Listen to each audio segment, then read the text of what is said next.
air sign, Aquarius, Gemini, and Libra. Kumusta po kayo guys? Okay, so air sign, maraming salamat po sa walang sawang pagsubaybay sa ating mga reading.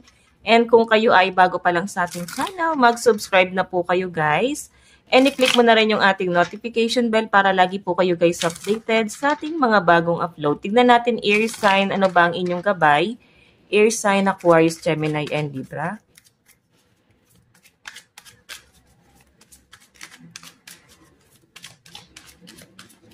Okay, so air sign, meron tayong 7 of Cups. Marami kang magiging option or I think ma-overwhelm ka sa dami ng opportunity na paparating sa inyo, guys.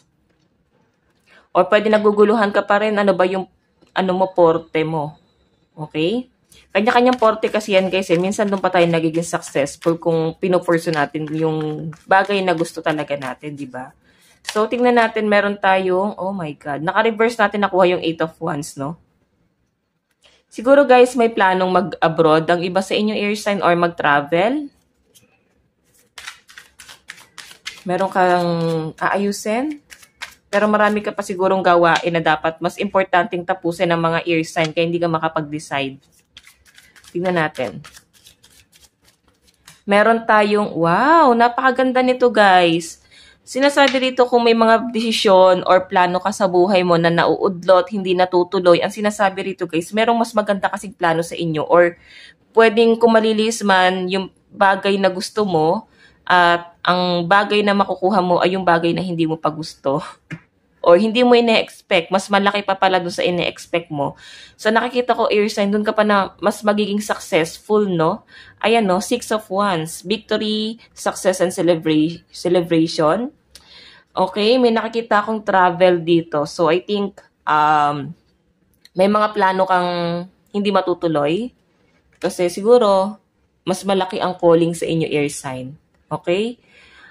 Ayan, mas malayo pa ang pwede mong marating air sign. Kaya naka-reverse to. Oh. Iba sa inyo guys, tahimik ka lang sa mga plano mo. Kumbaga, hindi mo yan masyadong sinasabi. Kasi, ayun nga, tahimik ka lang. Okay? Minsan kasi guys, pagka masyado na nating ina-advance, kung mapapansin nyo, may conflict na agad na nangyayari. Tingnan natin guys, ano pang ipapakita ng inyong energy. Ano ba tong 7 of Cups, Spirit Guide? Ano po yung 7 of Cups? Okay.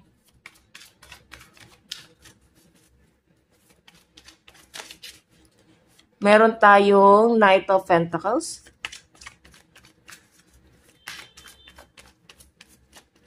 Meron tayong 10 of, the Tower. 10 of 16, the Tower. Sorry naman. Okay. Ayan, no.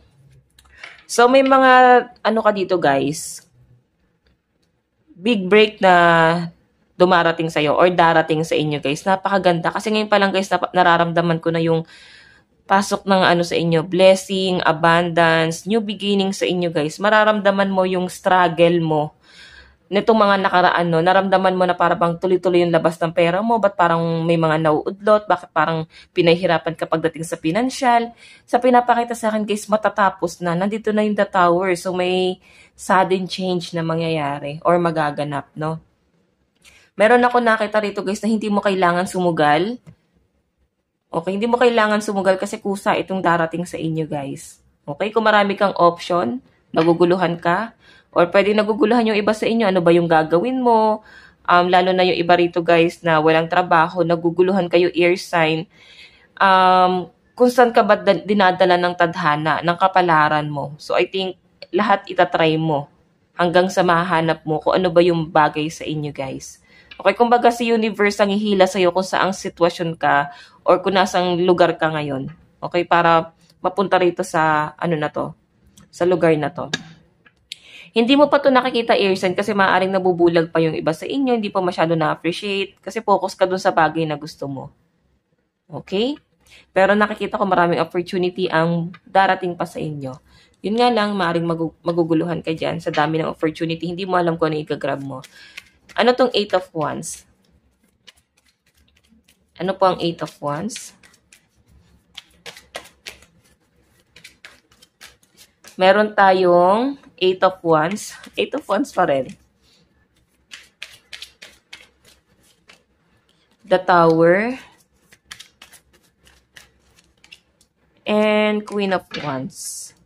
Yung iba sa inyo guys, nakikita ko possible na pa-travel or pwedeng kayo ay nag-out of town kasi marami kayong kinakausap ng mga client, customer, ganyan. Okay? So, sa pinapakita sa akin, air sign. Ito kasi naka-reverse kanina, di ba? So, I think, parang may makakausap or makakatransaction ka na I think mag-aalangan sila doon sa tinatransaction nila sa inyo or dinedemand nila sa inyo. Mag-aalangan sila, no? Pwedeng umatras yan kung meron kang hawak na kliyente ngayon. Naatras sila kasi may ibang paparating. Eight of Wands. Queen of Wands. So, I think sure to. Okay? So, huwag kayong ma-disappoint kung hindi nila tanggapin. Maaring napagod ka na dyan sa bagay na yan. Kaka-explain tapos walang nangyari. Tignan natin, guys. Ano naman tong Six of Wands? Ano po ang Six of Wands?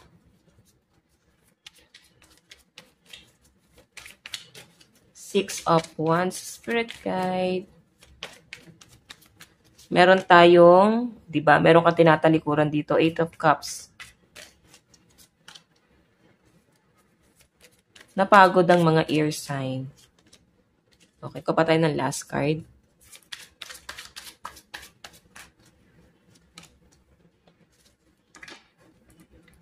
Kung makikita nyo guys, kung hindi ka sumugal, hindi mo makukuha tong success na to. Queen of Pentacles, maaring malaking desisyon ang ginawa mo that time. Ayan, may mga tinalikuran ka, kumbaga talagang sinakripisyo mo, sinugal mo, hindi naging maganda yung outcome, pero at the long run guys, dahil hindi mo binitawan tong bagay na to, nagiging maganda yung ano niya, bunga ngayon, no? Sa current situation. So guys, yung iba sa inyo, per quota, siguro may kinukuha ka na quota. Okay? So, ayan nga, guys, makukuha mo yung quota na yan. Iwas ka to sa chismis, dami nag-chismis sa inyo. Maraming sabi-sabi. Maraming hindi naniniwala sa kakayahan ng mga air sign. Okay?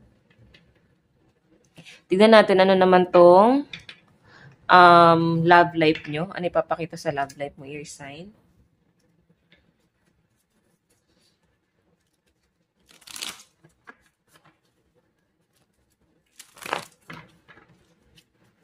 Sa love life naman po ni air sign, meron tayong Five of Wands, may conflict pagtatalo.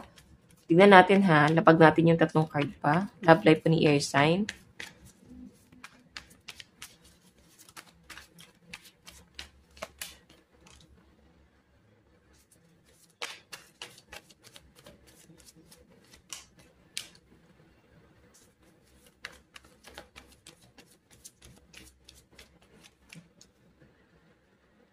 Okay.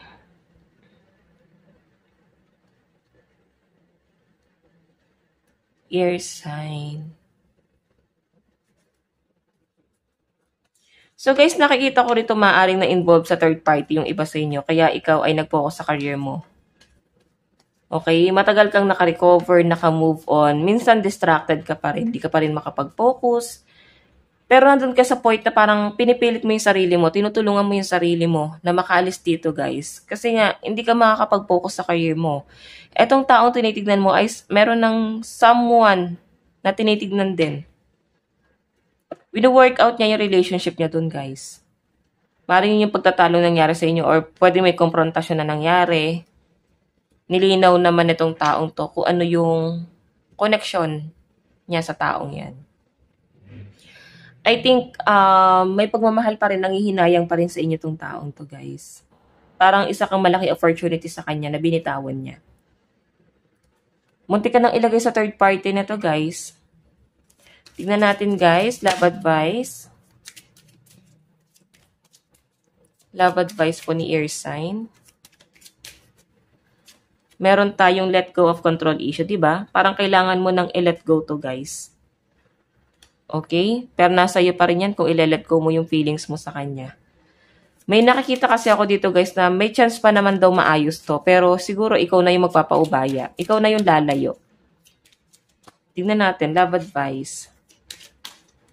Meron tayong unrequited love. Actually, nag-flip na to guys kanina eh. Hindi ko lang siya totally kinuha. Pero yan pa rin yung nakuha natin. Oh. So I think, napipilitan itong taong to ngayon sa karelasyon niya. Sa pinapakita sa akin, no? Hindi siya ganun ka-kampante dun sa taong yun. Okay? Tignan natin, mensahe sa'yo. Kumbaga, nagkaroon na ng ending sa inyong dalawa. I think past person na itong tinitignan mo ngayon. Hindi na sila guys okay. May pagtatalo nangyayari. Okay, tignan natin. I wish I could take back my words. Diba meron siyang hinihiling dito ngayon na sana hindi niya sinabi sa inyo. Hindi na niya binitawan yung mga ganong salita or hindi na sana naganap. Oo, nagkakaroon siya ng matinding regret ngayon kasi maaaring nagiging successful ka nung nawala siya eh. No, mo yung success mo ngayon. Tignan natin ang inyong advice. Air sign, Aquarius, Gemini, and Libra.